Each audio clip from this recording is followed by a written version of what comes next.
Good morning, everyone, and welcome to the Pittsburgh Current podcast. I'm a current publisher and editor and half owner of the Pittsburgh Current, Charlie Deitch. And we've got a good show today. My good friend and our political columnist, Aryanna Berringer, is with us today, and we're going to talk politics. But first, a couple of things I want to tell you about. Is that you, God? For a couple of announcements I want to make is that coming up this Tuesday, April 16th, is our cannabis issue. So be sure to check that out. On the 23rd of April at 5:30 p.m., we have our next Pittsburgh Current concert series, and it's with the great Brittany Chantel. And so you should check that out. She's going to be playing some songs off of her new pop album, which I'm very excited about that record. It's she's a really good artist, and I think it's going to be a really great album. So tune in for that. And if you want to be on the Pittsburgh Current concert series, you can hit up Jake at pittsburghcurrent.com. If you're a band or if you know a band that would be a good match for us, hook us up. So moving on to today's show, a couple of weeks ago, on April 2nd, to be exact, was a special election in the 37th State Senate District. And Democrat Pam Iovino handily beat Republican Dee Raja, who we'll talk about. And the second I saw that, the second it was announced and Raja conceded, I texted Aryanna and I said Olivia Benson would have won this in a walk. Not that and it wasn't any kind of thing against Pam Iovino, but we'll talk about that. And you said to me, I don't even remember what I said. You were thinking that you guys were just talking about the same thing. Darren and I were just talking about the same thing, right? Yeah, and so really quick backstory.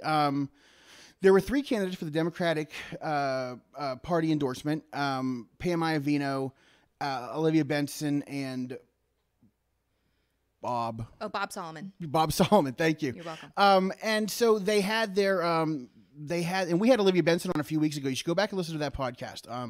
Because we really talked about that day in some depth.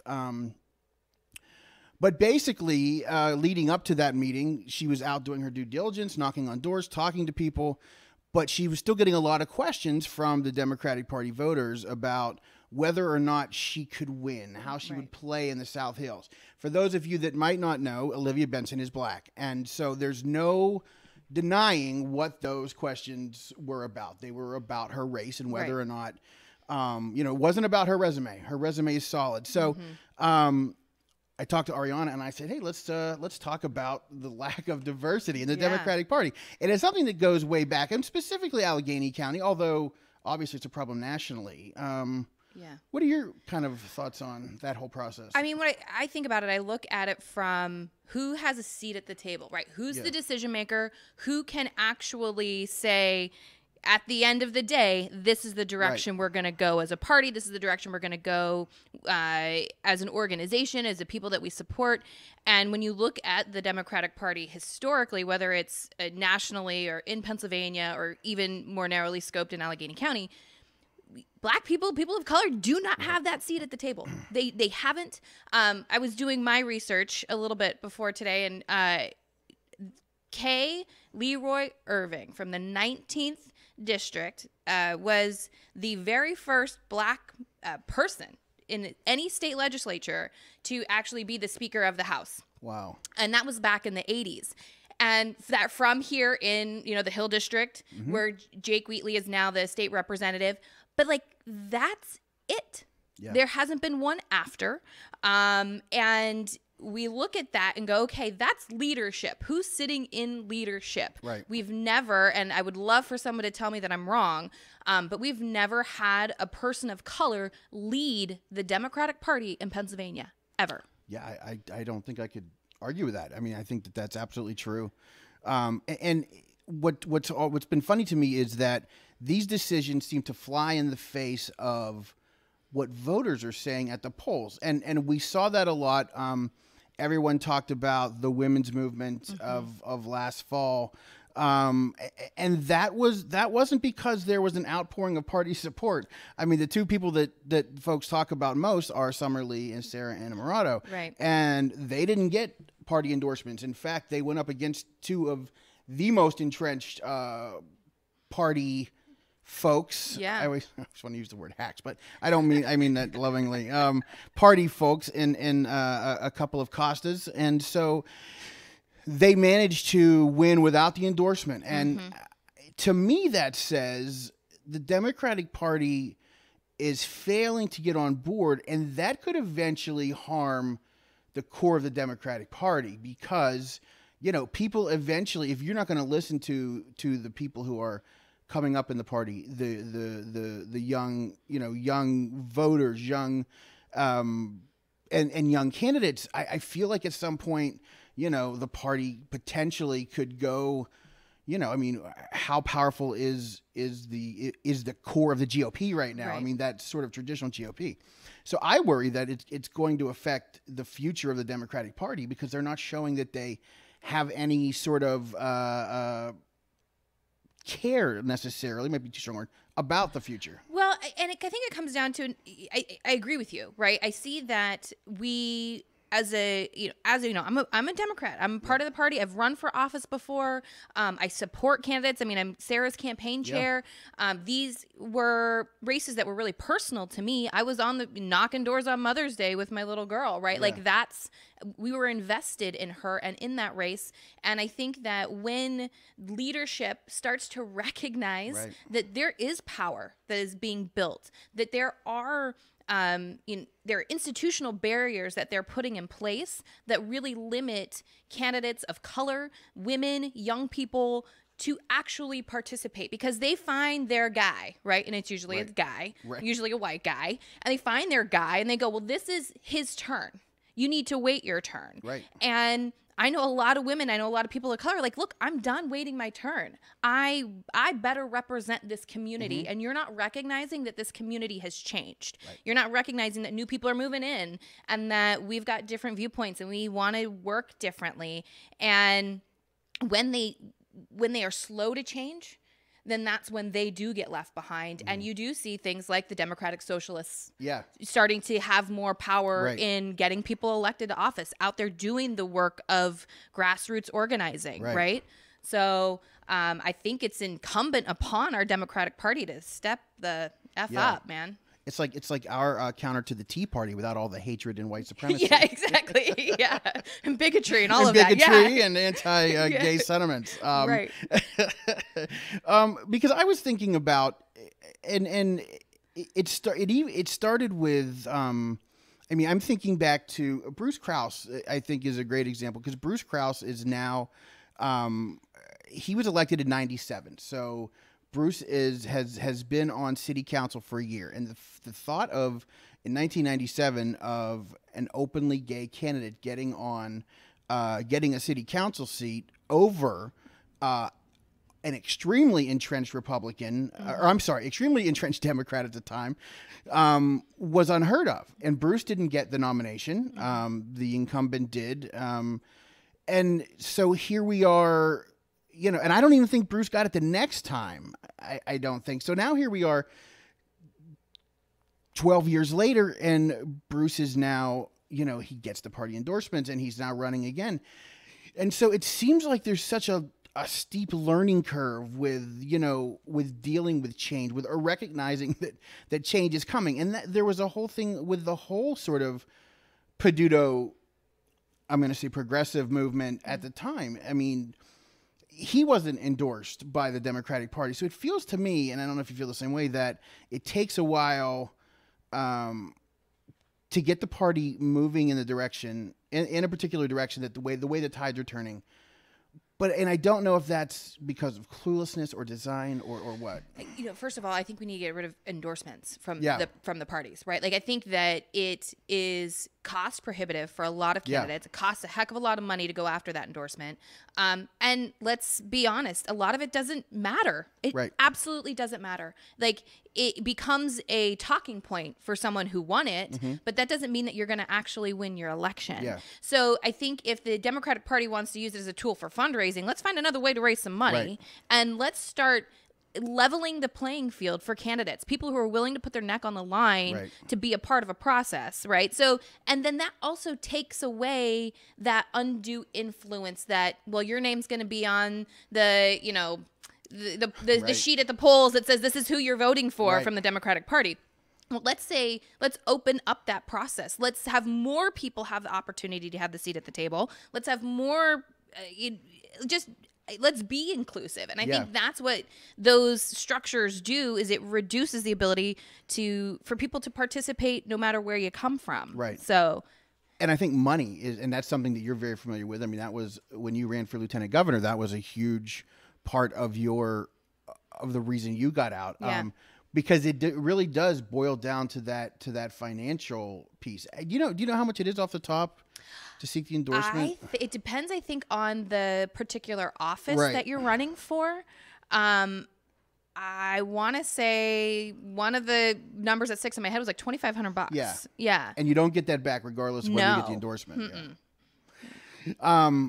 So that's something that you've paid attention to, and I think that you've sort of been fighting against is taking money. How do we take money out of? I mean, like, it's publicly funded elections, right? Yeah. I look at it from that perspective and go, okay, but Charlie, you and I are going to both run for the same seat. You come from a very different financial place than I Right. do. You've got the deep pockets to be able to participate and seek all of these endorsements and, buy all of the media time and whatever it may be. Right. That limits my ability to get my voice out there Right. because I'm not able to raise the same amount of money. So if we said, okay, here's a pot of money, you're going to run for a city council, we publicly fund you up to a certain point, $2,500, $3,000, whatever that is. And then it levels the playing field for people to be able to say, okay, well, I'm going to spend my $3,000 this way. You're going to spend it that way. Right. But we both are able to get our message out there. I think that there are other ways to do it too. I don't have all the answers, but I think that by opening up the ability for people to participate in that way, it makes us better. Right. And it's not just, I'm thinking back to when the city tried to do some campaign finance reform. And I rarely quote Darlene Harris as a voice of reason. But she at the time said, and a couple of other women who were on council at the time said, look, you're putting these restrictions on us sort of everybody across the board. But as a woman, it's hard enough for me to fundraise anyway. So it's like an extra cover. That's at times I think when my left wing conspiracy brain kicks into effect, and it's just like it really does seem like there's been a concentrated effort, not just by happenstance, but a concentrated effort to keep certain people out of the process. Oh, for sure. Yeah. Because the more that these folks have that seat at the table, they're going to challenge you. Right. They're going to challenge your thought process when it comes to policy housing policy and gentrification. They're going to challenge you and your thought process on the minimum wage, right? Like on all these issues that I write about. But it's that challenge. They don't want the challenge. Right. They go, well, I got my big business buddies back here who I'm doling out contracts to, and it's about power, it's about ego, it's not about actually making us better. And that's politics, but like, hey, can it not be? Yeah, that's kind of the place we need to head, and I don't know the way out of it. I don't think any of us really do, but I think that we can try, and I think opening up the conversation. Right. I think that being mindful and thoughtful about who leads our party is a huge part of that. Right. And that's what that thought's gone. So let me give you this thought. This is the Pittsburgh Current podcast. I'm live with our political columnist Aryanna Berringer, and we're talking about fairness or lack thereof in the political process of actually forget getting elected, even getting on the ballot is tough. You can read Aryanna's columns in every 2 weeks in each issue of the Pittsburgh Current and online at pittsburghcurrent.com. Aryanna, do you think, and I think we've talked about this a little bit, do you think that you think you'll ever give candidacy a try again? Or? I think not. Yeah. It was not a good situation, right? Look, I love being able to get out there and talk about the issues from a very personal perspective, right? I felt like that furthered the conversation in a lieutenant governor's race that it never would have before, right? But I also think that since that race, I've had the opportunity to work with some pretty amazing candidates. Yeah. You know, just throw in what I know and the experiences that I've had behind them.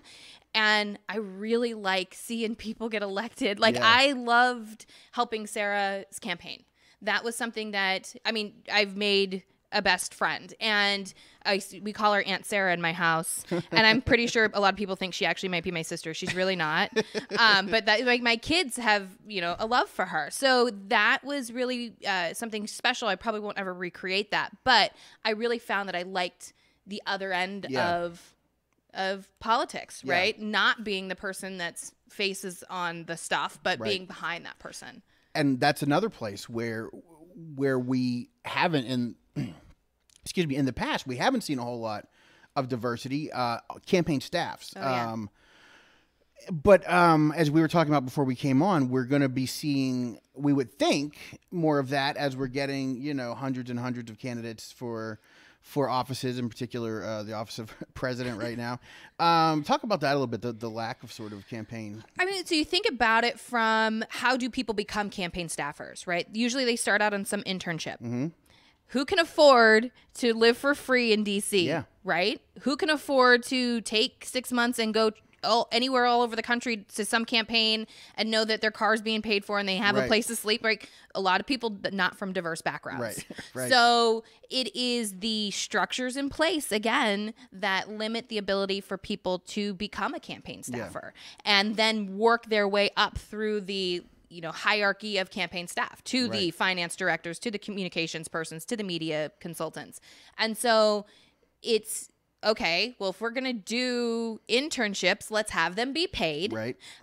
If we are going to have people join our campaign, let's ensure that they have access to health insurance, right? Like, I think those kinds of things we can do as candidates or as people who are currently holding office, opens the door to more diversity in campaign staffs too. Yeah, and it's not just it's not just in when you think of it's every politician. I remember a candidate who I've long admired and long supported because of his progressive background was Joe Sestak. Mm-hmm. However, Joe Sestak had a reputation for paying campaign staffers very, very poorly.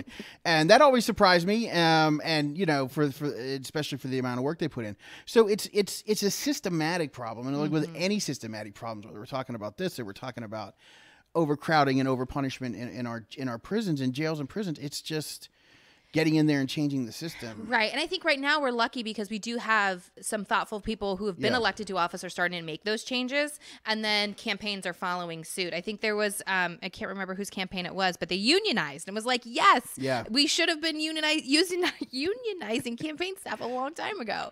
But sometimes it just takes one to then kind of lead the way for other organizations or staffs to do the same. I thought you were going to say we should euthanize candidates. Oh, no. I mean, well, well, listen, depends on depends on where the they coming from. I don't know. That threw me. So I did want to say, so a few minutes ago when we were talking about money and so forth, I literally had a deja vu.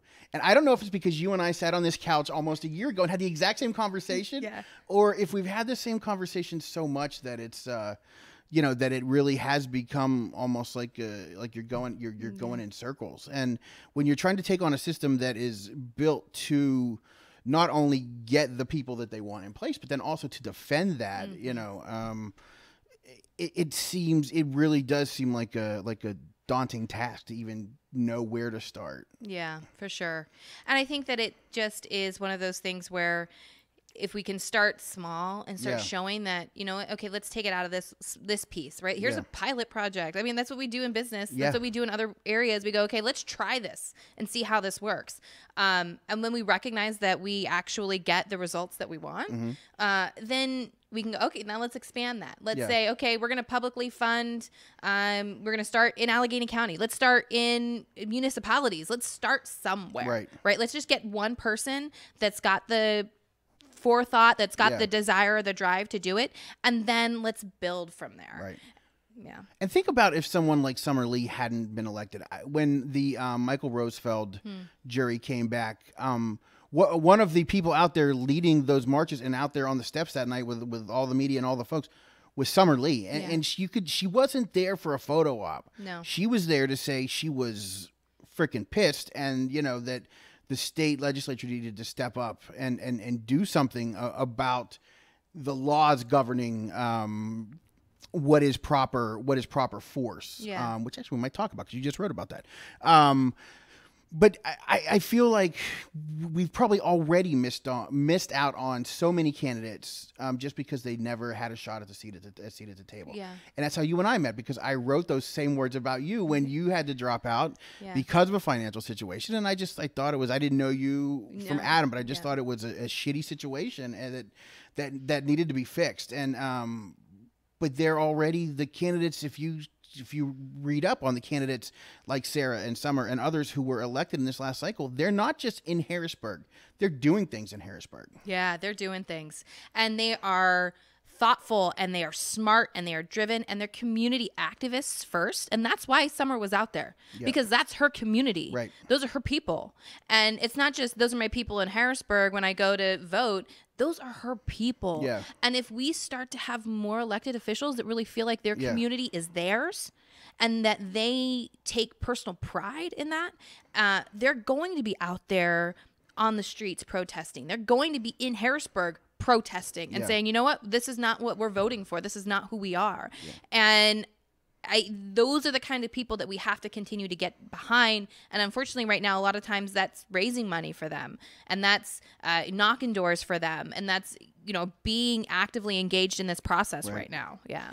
So let's segue a little bit into that, because you wrote your last column on rules of engagement, and I'll let you explain. I'm not even going to try and explain. I'll let you explain. But just as a little background, of course, we're talking about the recent trial of former East Pittsburgh police officer Michael Rosefeld, who was on trial for shooting 17-year-old Antwon Rose in the back and killing him.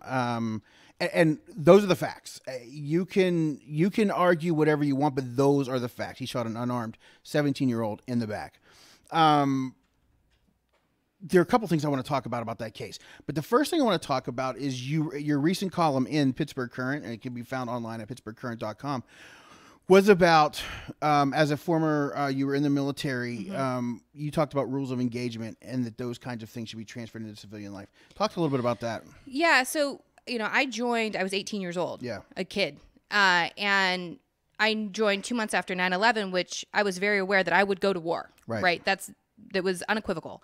And so going through training, you learn a lot about the rules of engagement, what that means, what steps need to be taken before you as a member of the United States military is allowed to engage, meaning fire your weapon, no matter what kind of weapon that is, at the enemy.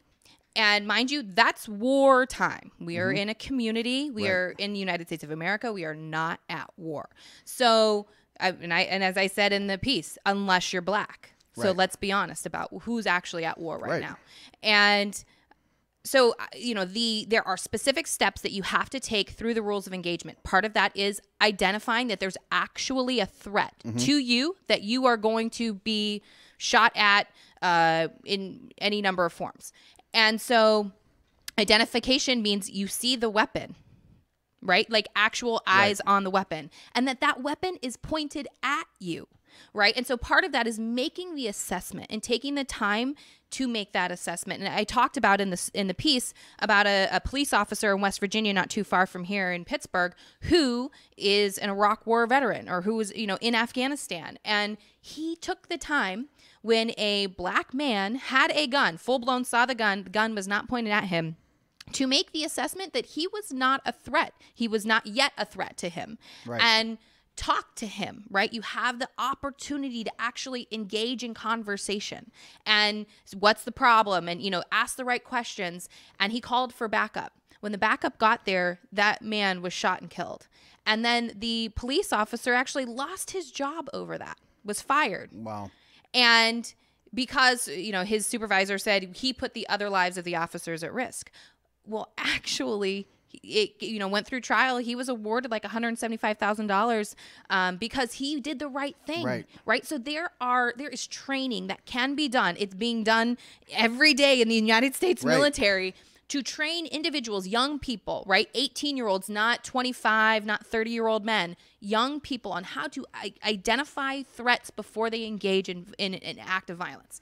And if we can take those same trainings that we give the United States military and make it accessible to police forces. I don't know what kind of training specifically he had, but I can tell you what, if he was trained in the rules of engagement and he still did what he did, he would be in prison. And that's sort of you talked about the police officer in West Virginia. If I especially when we were really in sort of, I mean, these, of course, again, these shootings go on every day somewhere in this country. But when we were in the height a year or two ago, sorry, bird flew by the window. When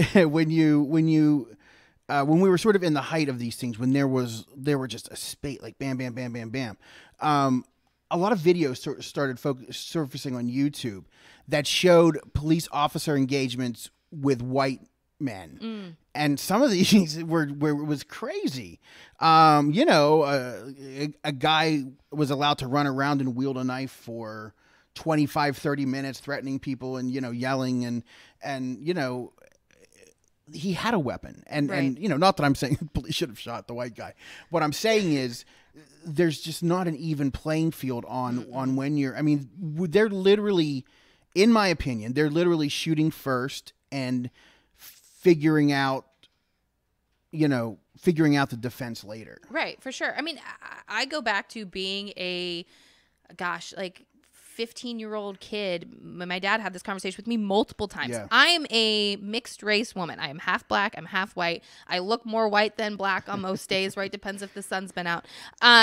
But my dad still was nervous about any one of us kids going out on that road, going out and walking through our neighborhoods. I mean, we were followed by police all the time in the town that I grew up in. And he would say to us, when you get pulled over, do not take your hands off that wheel. Make sure that you tell the police officer exactly what you're going to do before you do it. Like, he was fearful for all of our lives. And I didn't get it then. Right. I totally didn't get it. And it's a shame that even he had to have those conversations with me and his children, and that these conversations are happening every day.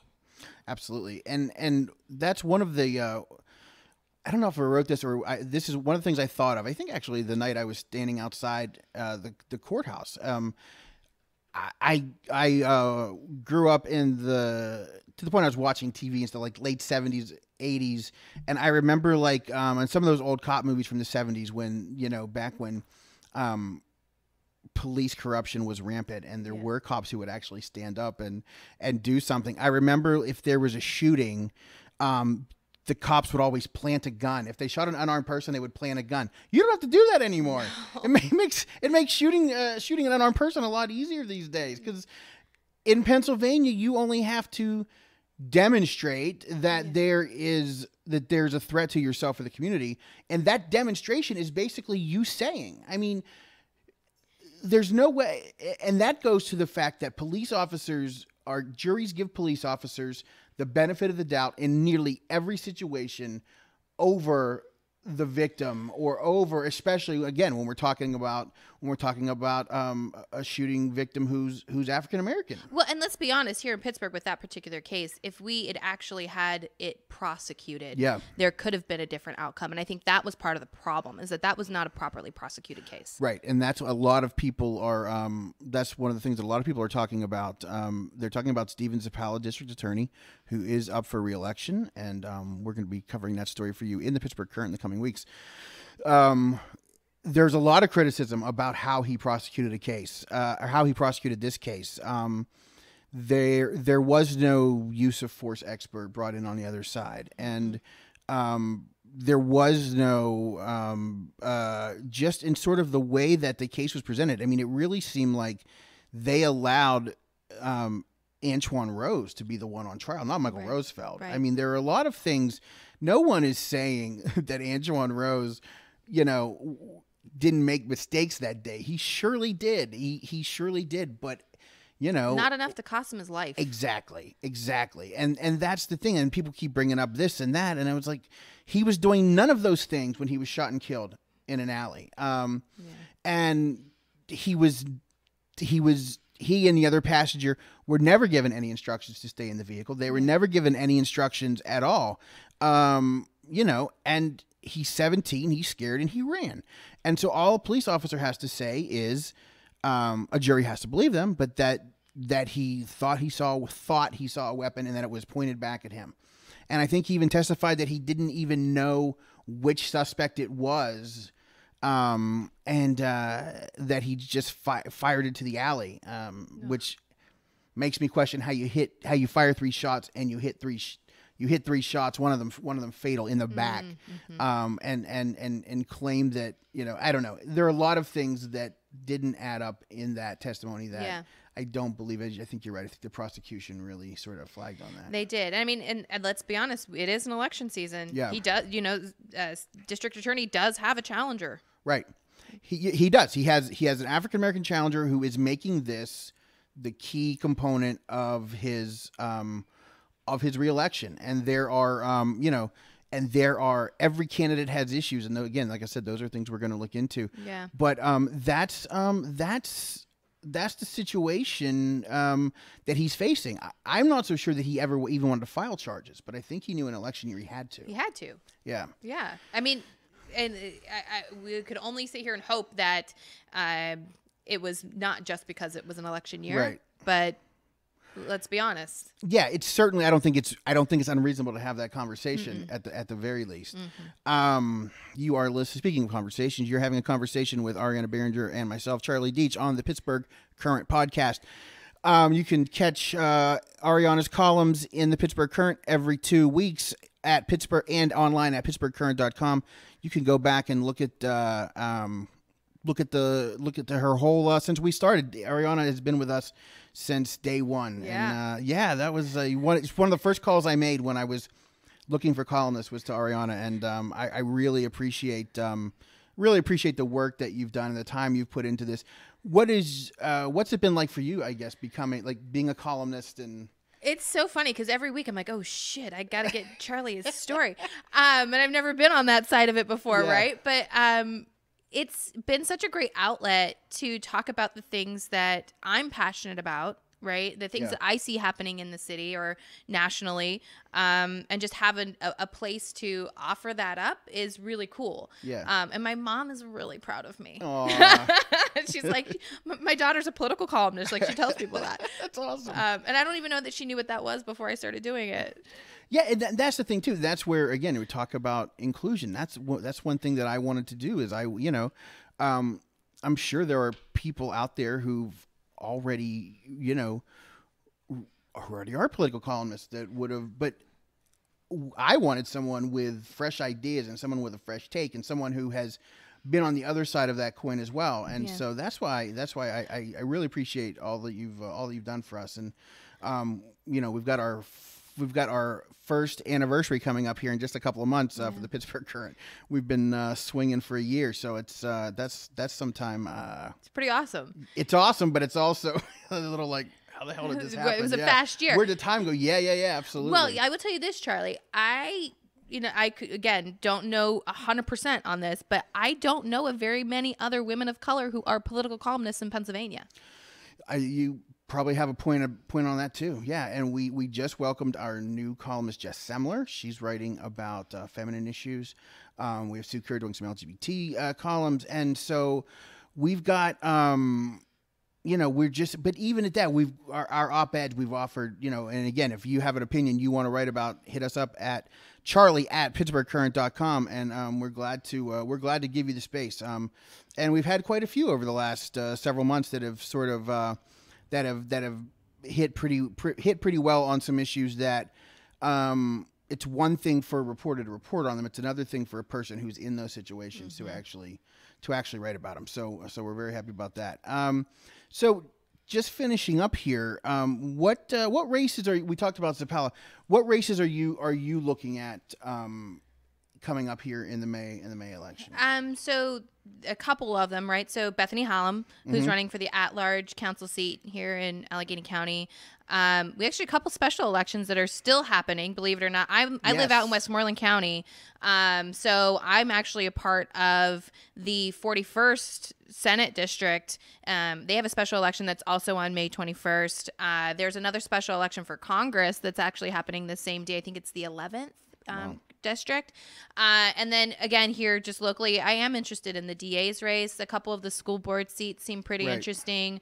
Some of the judicial elections, right? Those are always the ones that like people go, oh, judicial, what does that mean? Who cares? But like Superior Court, it's a pretty interesting race going on right now within the Superior Court. So I'll be paying attention to that one too. Yeah, there's actually there's always been a thing where media shouldn't talk about other media, but the Pittsburgh Courier has some great coverage about not just the judges' races, but there are some opportunities to get more diverse representation on the bench, and that's something that's really important. We have Amanda Green Hawkins, who's running for Superior Court, and there are several. We'll be running down that in our election issue, but there are several races that I think people need to pay attention to. And you can also, you mentioned Bethany Hallam. You can go back. We had a podcast with Bethany just about a month or so ago, and you should check that out. She's a lot of fun to talk to. She's really got her stuff together, and she's proudly has her stuff together, which is great. I think that she's a candidate that this is just the first step for her. I win or lose, this is the first step for her. Yeah. So it's going to be fun to watch. As you said, you live in Westmoreland County. Probably you don't pay a whole lot of attention to Pittsburgh City Council necessarily. I do. Well, because of what I do for you, Charlie, but then also just because of the people that I know and love are all in Allegheny. Yeah. I spend more time in Allegheny County. I just rest my head in Westmoreland. Let's be honest. I'm with you. I'm with you. I'm in sort of that. There's a weird spot where Allegheny, Butler, and Beaver all sort of connect. And before I ever started working in the city, my wife and I bought a house. And so I'm just sort of right in Beaver County, barely, but I'm not usually prepared to vote in my own elections. Right. But I could come down here and vote, all you want. So it's pretty, but are you seeing anything? All of the incumbents on city council, except for Deb Gross, received the Democratic Party endorsement. Anything on city council in particular you're looking at or paying attention to? So I'm also on the board for Women for the Future of Pittsburgh. Yes, you are, yes. And so we just went through some rounds of endorsements and endorsed some candidates in that race. Liv Bennett, African-American woman, she's running, I believe, for council, right? I think so. Yeah, I think so. And obviously, I really appreciate Deb Gross. I think that she's done such amazing work, and she was some of the first people that was out there supporting people like Sarah and Summer, right? Yeah. When the establishment typically wasn't. So she is aware of and taking risks herself. And maybe that was part of the reason why she didn't get the Democratic Party endorsement. I don't know, right? Yeah, maybe. So let's think about it a little bit. People that are willing to put their neck on the line for others who they believe in, are they also then getting snubbed? I don't know that to be true. I'm just like, that's complete conjecture. That's the beauty of being a columnist, Aryanna. Use that. Please. But like, it bears to ask the question. As long as you start with sources tell me. Because I question some of you guys out there who say sources tell me. Yeah. Look at you TV folks. Liv Bennett is running for Allegheny County Council District 13. Okay. And again, you've got Bethany Hallam running for County Council at large against Jumpin' John DeFazio. Again, it's just someone who's been around a long time, and it's sometimes for a lot of people that's the only reason. But then, there's been a lot of talk for several years now about the fact that Allegheny County Council needs to be more of a check and a balance for the county executive, and I think that's why, from talking to Bethany, I think that's certainly one of the reasons that she decided to run was to try and put that in place, and so. It takes, as you well know, it takes a lot of guts to stand up and run for office, and especially in Democratic primaries and challenging incumbent Democrats. Like, that is never been seen as something that's acceptable. That's always like, well, we have a Democrat in there. Right. Why would you want to run? And in fact, the DCCC right now, I don't know if you saw this, but came out for their vendors, right? If you want to work with the DCCC, you cannot go and work for a candidate who's challenging an incumbent Democrat. Wow. So now they have this, the Justice Democrats have come out and said, hey, this is not right. This is not okay. So vendors, if you're willing to, we put your name on a blacklisted from the DCCC, and because you're willing to challenge the status quo. Right. And that's the thing, too. If you run for the endorsement and you lose the endorsement, you're expected to drop out of the race. Oh, yeah. And that's something, too, that has only in the last, well, I guess in the last 15 to 20, I think since I started working in the city in 2000, like 15 to 20 years. So, you know, that's something that I always, you know, that always kind of amazed me. Not only do they expect you to, you know, to run for the endorsement, which some may say that even if the candidate goes into it knowing I don't have a shot in hell at this, they expect you to sort of render unto Caesar, and then they expect you to fall in line and drop out of the race if you don't get the endorsement that you were never going to get in the first place. Right. So I think a lot of candidates, the candidates I think who are successful are the ones who tell you right from the jump, I'm going through with this regardless of what happens at the endorsement. The endorsement would be nice because I kind of have to say that, and you know, but we're going forward anyway. And you know, we've seen it a lot. We've seen a lot of folks drop out because they didn't get that endorsement, and that's, I think, part of the problem. For sure. Ariyanna Berringer, thank you for coming down today. Charlie. It was a lot of fun. PittsburghCurrent.com for all of your latest news. We have we have a ton of fresh art coverage, play reviews. We have some music coverage, sort of some. I tweeted last night. This is supposed to be our off week. You know, of course we never sleep, but so a lot of fresh coverage up on PittsburghCurrent.com. April 23rd, Brittany Chantel on the Pittsburgh Current concert series. Next week, a programming note: we're going to be at 4:00 next Thursday, and our guests are going to, next week is our cannabis issue. Our guests are going to be state reps Jake Wheatley and Ed Gainey, and they've been pushing recreational legalization of cannabis for some time. They're going to come on and talk about that with us next Thursday at 4 p.m. Or maybe we'll just push it to 420 just to stay in. Well, I thought of Bethany said that. She said, yeah. Or maybe we'll do something special at 420. I don't know. What are you guys? What are you guys zoned for here? Is this zoned a dispensary? I'll have to talk to my landlord. Please do. Alrighty. Thank you for joining us today. It's been a lot of fun, and we'll see you next week.